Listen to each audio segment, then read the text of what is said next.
This is phase one of a multi-pronged approach to Israeli-Palestinian peace. Now, let me tell you something. I've been working in this region for 30 years. We have an office in Jerusalem. In fact, you'll be hearing from David Benjamin, one of our senior counsel in our office in Jerusalem later in the broadcast. But I've been working in this region for a long time. And about 10 years ago, I had the honor of sitting down with Shimon Peres, who was then the president of Israel, for a lengthy discussion at his residence about peace between the Israelis and Palestinians. And he mentioned then, in great detail, the economic impact, water, food, medicine.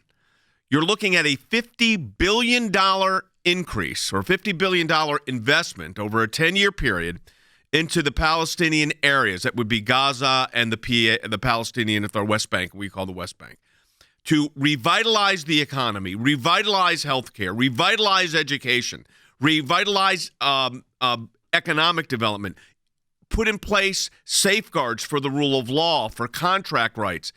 A prosperous economy will do the most to eliminate terrorism. A people that are healthy tend to not send their children to kill other people's children. It's that simple. Now, initially, Mahmoud Abbas said he would not meet. And then about an hour later, I'm reading you the headline, Abbas says we are ready to return to the negotiating table.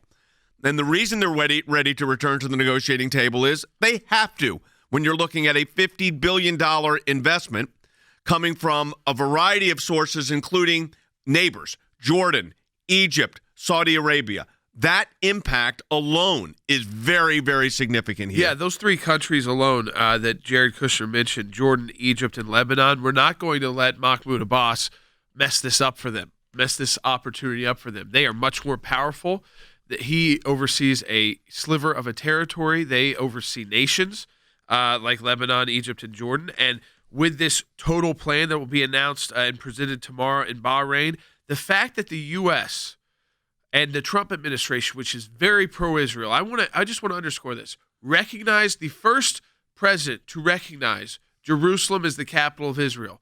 Just weeks ago, recognized the Golan Heights as part of the Jewish state of Israel, is able to gather together through the backing of the Gulf states. They've got plenty of money and will make some of these investments. Egypt and Jordan and Lebanon to put the pressure on the Palestinians to get back to the negotiating table for money that will never get into the pockets of Mahmoud Abbas. These are business loans, again, investments. This is not a government-to-government grant. It's not like the U.S. is going to be taking your taxpayer dollars and giving $50 billion over to the Palestinian Authority. That needs to be made clear. These will be people that will be applying for loans, for infrastructure, and peace. And peace is ultimately what all Israelis, even the most hawkish Israelis, seek with the Palestinians.